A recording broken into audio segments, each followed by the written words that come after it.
Cedemos la palabra al doctor Mario Molina Pasquel, director del Centro de Mario Molina y Premio Nobel de Química. Muchas gracias, sí. Gracias a la doctora Sheinbaum por permitirme dirigirme a ustedes hoy en la mañana y a la maestra Josefa González Blanco también por acompañarlos y a todos los miembros del presidio. En fin, lo que quiero hacer, déjenme empezar haciendo 2 puntos, 2 conclusiones a las que puede uno llegar observando lo que nos ha estado pasando en estos últimos días. La primera es muy general, pero muy importante. La comunidad científica a la que yo pertenezco, tengo muchos colegas con los que he estado trabajando en problemas ambientales, sobre todo aquellos que afectan a la atmósfera y que afectan a todo el planeta. Entonces tenemos 2 problemas ambientales que tienen la peculiaridad de que son globales, o sea, no importa en qué país se emitan las emisiones que están cambiando a la atmósfera, pero eso tiene consecuencias para todo el planeta, pero eso dificulta el tomar acciones porque todo el mundo se tiene que poner de acuerdo. Un problema, el más importante que tenemos es el cambio climático, el otro es el de la capa de ozono. Ese afortunadamente es el ejemplo que tenemos de que sí se puede, es global. No importa lo que emitamos en México, si en China siguen emitiendo los compuestos que afectan a la capa de ozono, pero ese es un problema en el que ya llegamos a un acuerdo, con el Acuerdo de París, etcétera, que ya se está resolviendo. O sea, sí se puede y ya tenemos décadas en eso, pero es un ejemplo muy claro de lo que tenemos que hacer, todos trabajar juntos. Pero el segundo problema muy serio, el más serio que tiene la sociedad hoy en día, es el cambio climático.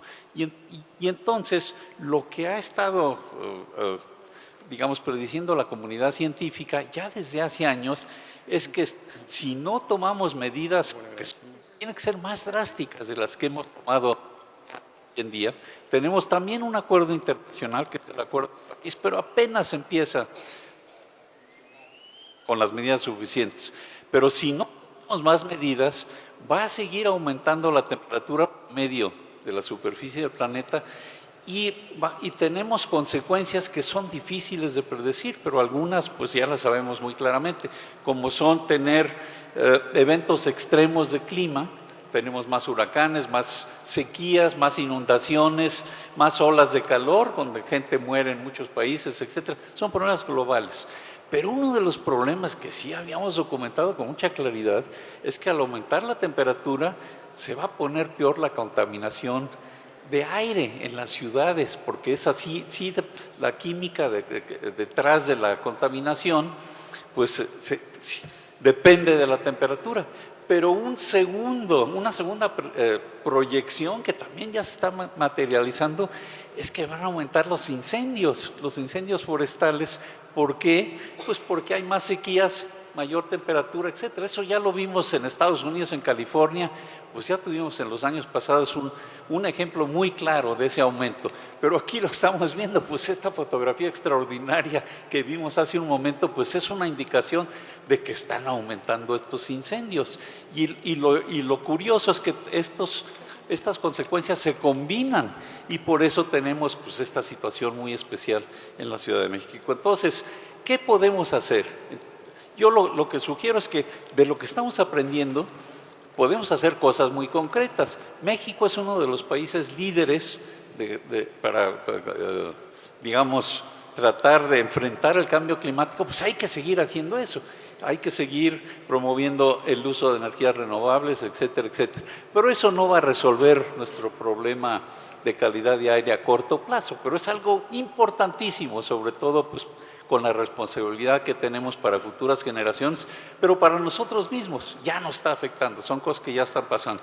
Pero el segundo punto que es curioso, ese no lo habíamos predicho con claridad, y es que se puede hacer mucho más de lo que se está haciendo para limitar los incendios, pero eso cuesta, se necesitan recursos, pero ya estamos aprendiendo, se pueden usar aviones, etcétera, etcétera. Entonces, evidentemente tenemos que ponerle más atención.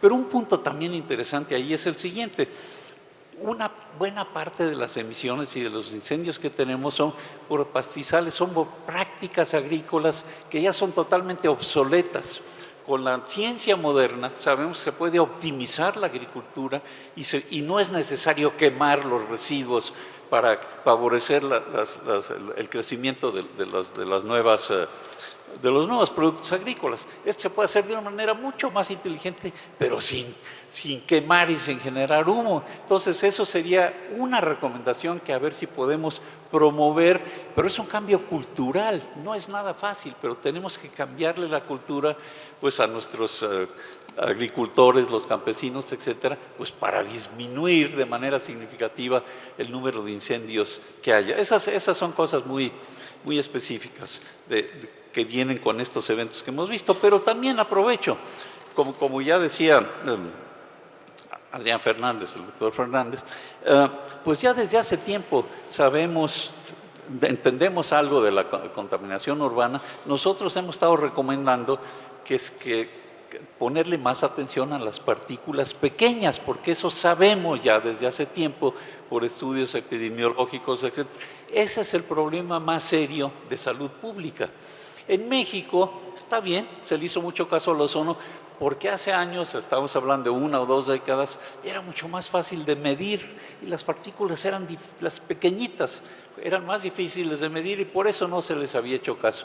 Pero todas las contingencias que hemos tenido en años anteriores, pues son nada más por ozono y nosotros siempre recomendamos, sí, el ozono es una cuestión seria, por supuesto hay que controlarlo, pero todavía más preocupantes son las partículas. Por fortuna, pues ya hemos podido trabajando con la doctora Sheinbaum, etcétera, eso ya está en la mesa, entonces ya se va a poner como lo que nosotros pensamos que debería de ser el caso, es la parte más preocupante de la contaminación de aire. Limita, por ejemplo, el crecimiento pulmonar de los niños. Pues, ¿qué familias quieren tener hijos en una ciudad donde los hijos no puedan desarrollar sanamente sus pulmones? Es evidente que sí nos conviene invertir, porque estamos hablando de cosas que se pagan a sí mismas, ¿no?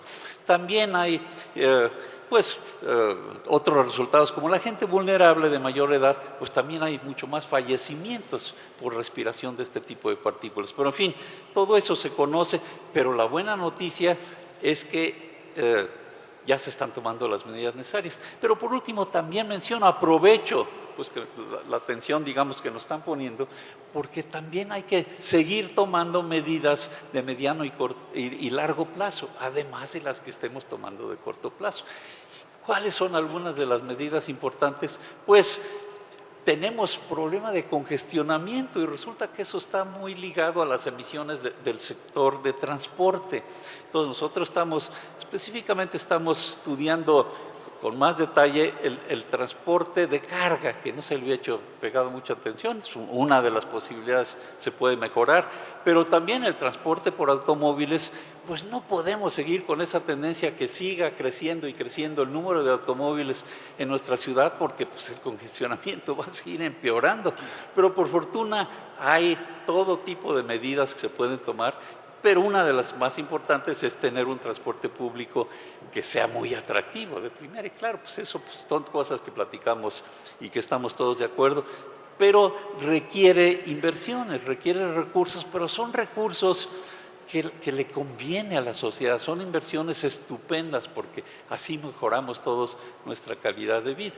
Pero por último, les pongo un ejemplo relacionado con lo que les acabo de decir, en los que ustedes los medios nos tienen que ayudar.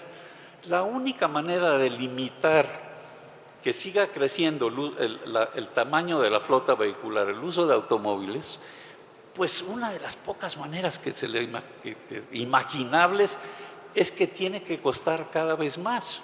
Esto ya pasa en otros países, por ejemplo en Tokio, si compran ustedes un coche, pues tienen que pagar un impuesto que es más o menos igual al costo del coche. Claro, eso no podemos hacer eso en México del día a la mañana, pero sí tenemos que comunicarle a la sociedad que tiene que haber limitaciones al uso del coche particular, porque si no todos vamos a acabar peor. Claro, en la medida en que haya transporte público, como en los países nórdicos, mucha gente tiene varios coches, pero no los usa para ir a trabajar todos los días.